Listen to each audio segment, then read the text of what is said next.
चलिए, पंडित धीरेन्द्र कृष्ण शास्त्री जी हमारे साथ हैं। गुरुजी, आपकी यात्रा का क्या उद्देश्य है हिंदुओं को जगाने को लेकर? कब से शुरू, कहाँ तक? में बुंदेलखंड पूरा भारत रूढ़िवादिता और इस सब से जो है घिरा हुआ है, इसलिए जात पात की करो विदाई, हम सब हिंदू भाई भाई, इसके लिए हम 160 किलोमीटर की पदयात्रा कर रहे हैं हिंदुओं को जगाने। थैंक कटेंगे तो बटेंगे खूब चल रहा है देश में, बटेंगे तो कटेंगे। हम सबको एक रहना है।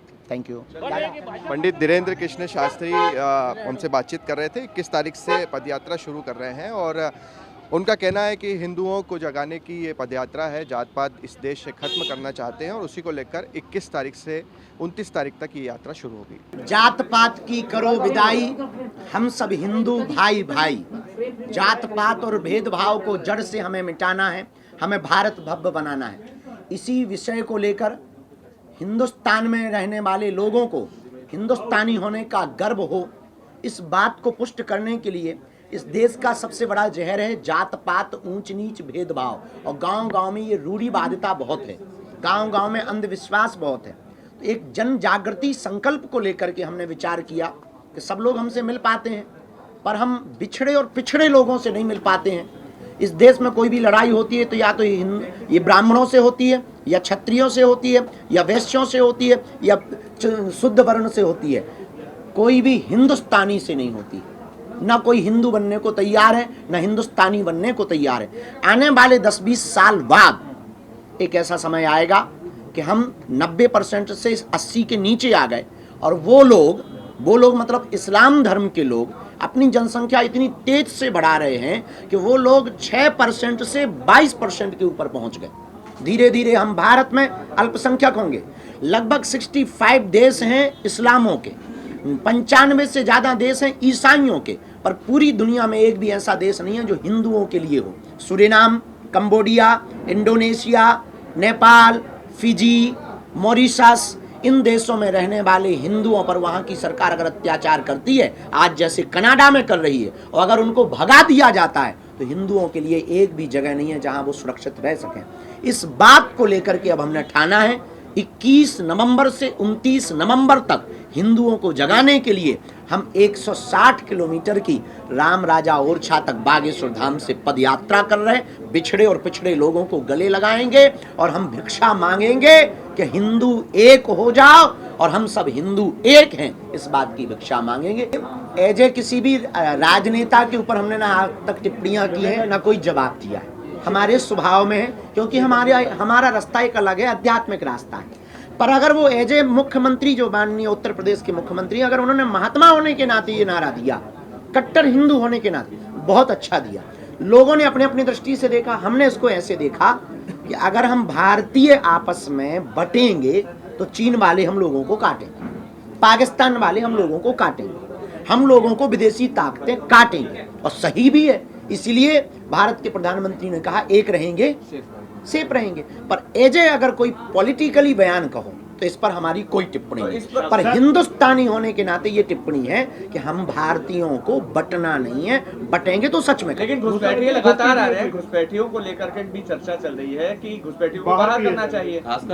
लेकिन झारखंड में सिलेंडर देने की बात हो रही है कि उन्हें सिलेंडर दिए जाएंगे। देखिए, एक सबसे बड़ी इस देश की दिक्कत है, इस देश में बहुत प्रायोजित तरीके से षड्यंत्र चल रहा। विधर्मी लोग, जिन्हें हिंदुत्व से प्यार नहीं, जिन्हें वंदे मातरम बोलने से दिक्कत है, जिन्हें राष्ट्रगान गाने से दिक्कत है, जिन्हें गजवाई हिंद चाहिए, वो लोग अपनी संख्या बढ़ा रहे, बच्चे भी ज्यादा पैदा कर रहे हैं, और विदेशों में उनके रहने वाले इष्ट मित्र, बांग्लादेश, अगल बगल रोहिंग्या, उनको बुला बुला करके भारतीय नागरिक बना करके वोट बैंक को बढ़ाकर अपनी सत्ता जमाना चाहते हैं। इसलिए भारत की सरकार को, हमको और आपको इसी वक्त जगना पड़ेगा कि हम विदेशी शरणार्थियों को, उन विधर्म देश विरोधियों को देश में पनाह नहीं देंगे। प्रयागराज में कुंभ होना है, ये चर्चा होने लगी है कि जो सनातन के फॉलोअर्स नहीं है उनका वहाँ पे क्या काम, उनकी दुकानें या वो वहाँ। बिल्कुल, हमने कहा है, हमने ये कहा मेरे अंगने में तुम्हारा क्या काम है भाई। मक्का मदीना में हमें नहीं बुलाया जाता, आप इतने ही उदारवादी गंगा जमुनी क्यों मक्का मदीना में हमारी दुकान लगवा दो, हम भी गरीब ही हैं भैया।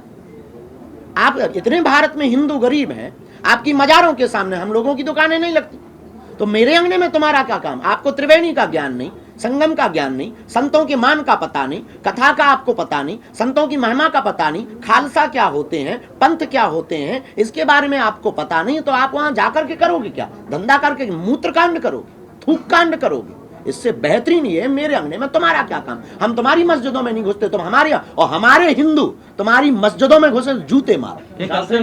अपराधी की कोई जात नहीं होती और अपराधी के कोई सपने नहीं होते। अपराधी के सपने सिर्फ अपराध होते हैं, वो अपराध होते हैं, तो उसके जितने भी सपने हैं उनको चकनाचूर किया जाना चाहिए। और सुप्रीम कोर्ट के जो आदेश है उसको हम खंडन नहीं कर सकते हैं, क्योंकि हमारे दादा परदादाओं ने इस देश के संविधान को स्वीकार किया है, देश संविधान से ही चलेगा। तो जो सुप्रीम कोर्ट का निर्देश है वो ठीक है, लेकिन एक बार हम फिर प्रार्थना करेंगे कि पुनर्विचार होना चाहिए। अपराधियों के कोई सपने नहीं होते, उनका एक ही सपना होता है अपराध करना। उनके आप छेड़ोगे तो छोड़ा नहीं जाएगा। पहले हमें इस देश में कट्टर हिंदू बनाना है, कट्टर हिंदुस्तानी बनाना है, इसके बाद में जितने भी सनातनी हिंदू मंदिर है वो तो अपने हैं ही, ले लेंगे,